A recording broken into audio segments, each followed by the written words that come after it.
Want help to grow your business? Download BRiN, the world's first business advisor in your pocket. To find out more, visit BRiN.ai or search the App Store today.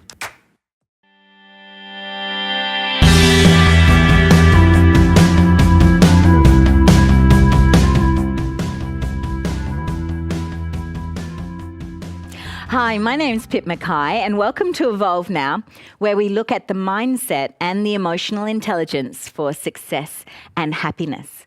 So in today's program, we're going to look at why people self-sabotage their success and how not to. Because it's really odd, isn't it? If you want something, why would you stop yourself from getting it?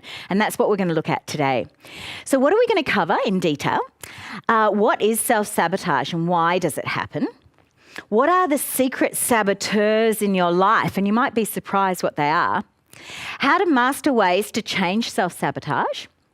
How to install positive resources in your life. And finally, how to become the best that you can be. So let's get started.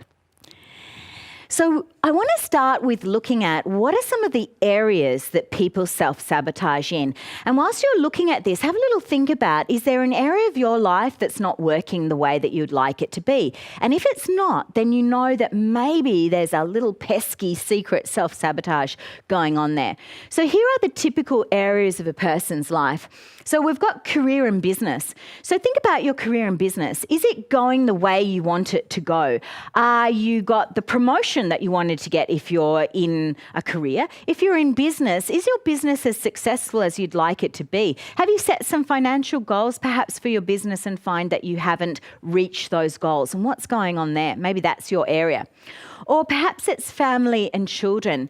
Is there something that you wanted for your family and children that's just not happening? For instance, maybe you wanted to spend some more time with your partner and more time with your children, but for some reason something keeps getting in the way of that goal and it just isn't happening. What about relationships? Are you in a relationship but it just does not have the intimacy and the communication that you're really looking for? Do you feel like you're not supported in relationship in the way that you'd like? Do you find yourself having arguments and you wish that you didn't? Or perhaps you're not in a relationship and you're wondering, why don't I attract the person that I want to myself in my life? What's happening? Well, it might be because of self-sabotage. Then finally, not finally yet, but personal growth and spirituality. Maybe there's some personal growth that you would like. Maybe you would like to think more positively and you find that there's a pesky inner critic criticizing you all the time on your left shoulder and you're wondering, what is that? Maybe you feel like you'd like to have a stronger spiritual connection and you're wondering, how can I have a greater sense of belief and trust in the universe, for instance? Maybe that's your thing, or in a religious belief that you have. Or perhaps it's in health and fitness, the typical New Year's goal where you've decided this year I'm going to get fit and for some reason you're just not taking those steps. Why isn't that happening? And then finally, money. Are you earning the sort of money that you would like to earn? Or are you saving the sort of money that you feel like you'd save? Or maybe you set a goal about paying off your mortgage and for some reason you keep sabotaging that. Somehow money gets spent which you weren't expecting to, or suddenly just when you've paid off your credit card you really feel like you've got to go on a shopping spree and you wonder, why is that happening? What is motivating that? Well, that's really some of the things we're going to be looking at today. So what is the reason? Well, the main reason why we don't get what we want in our life is fears. These are the biggest reasons that people sabotage their success. They're afraid of something that, say they set a goal about having growing their business, but say they're afraid that they'll get really tired dealing with all those extra staff, then maybe they'll sabotage the growth of their business.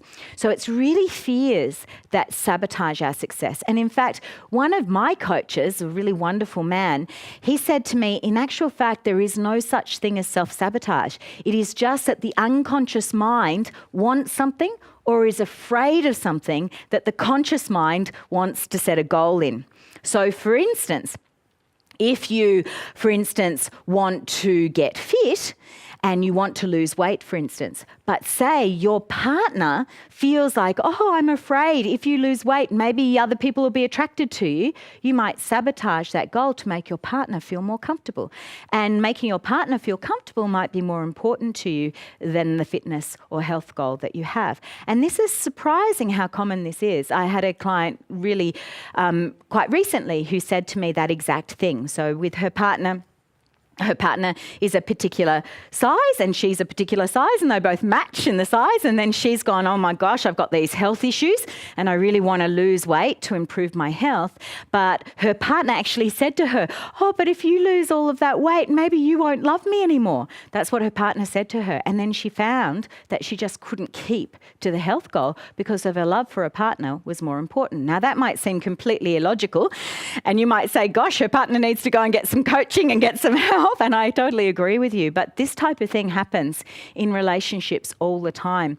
I've seen people where both partners are in business and one partner is afraid of their business becoming more successful because they don't know how their partner will feel if they've got a business that's much more successful than theirs. So these are all some interesting things that you might not think about that sabotage success. So let's have a look at the most common fears that sabotage success. So the first one is fear of failure or disappointment.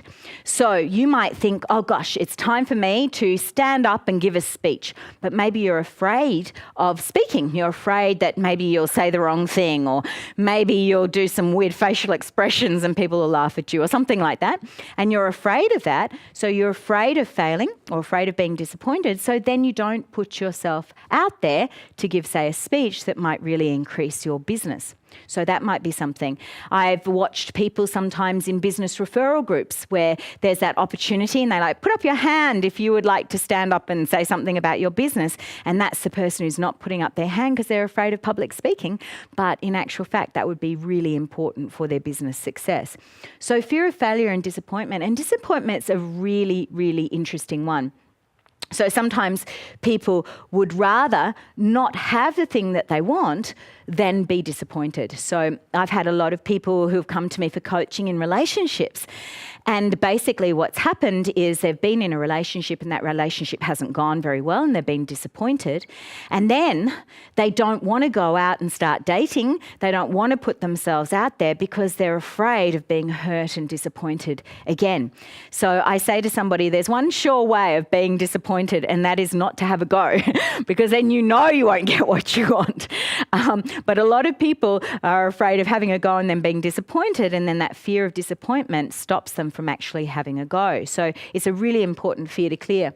Then a lot of people have this one, fear of criticism. So people might go, okay, I want to set up a business. And they go to set up a business, but they're afraid that their family will criticize them.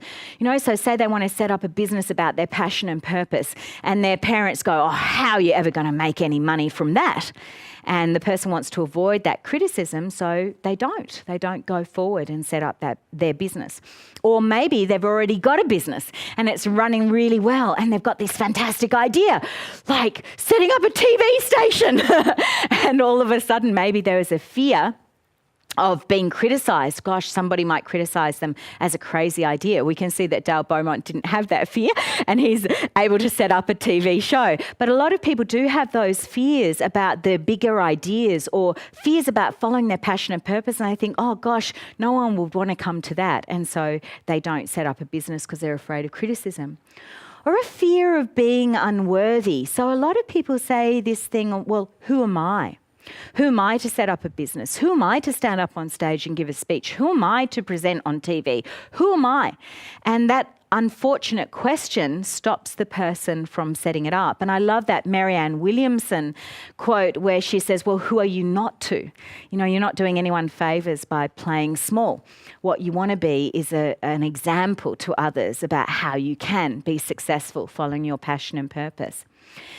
Then fear of not being good enough. This is kind of similar to unworthiness, but the person might go, oh, well, I'm not good enough yet. So I see people who do this with, I don't know enough yet.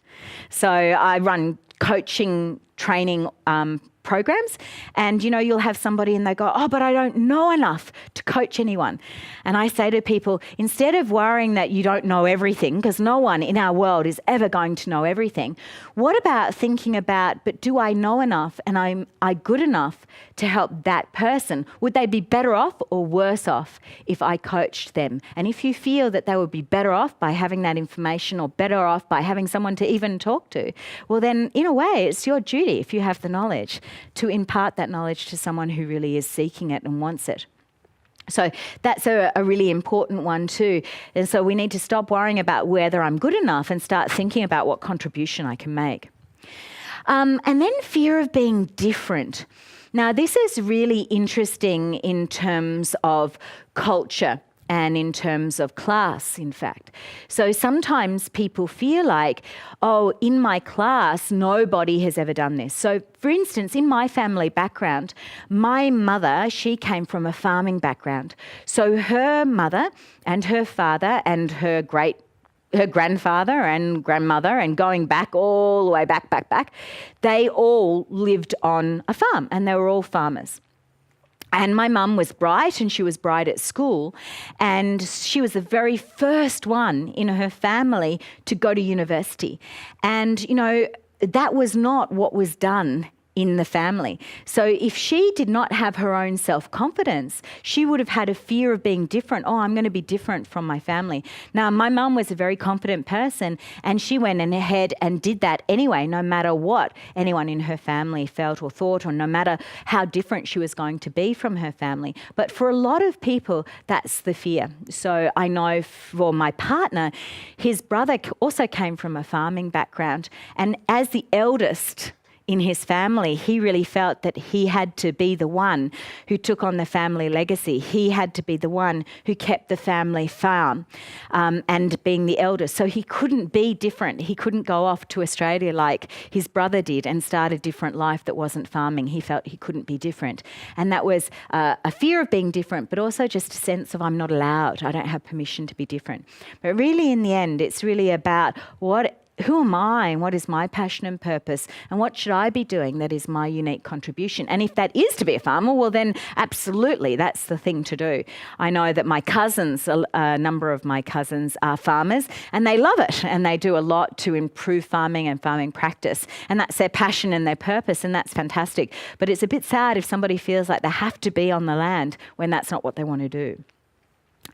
Then maybe fear of making a mistake. So some people have this sense that I'm not allowed to make a mistake. And unfortunately, this is very much the way our schooling is.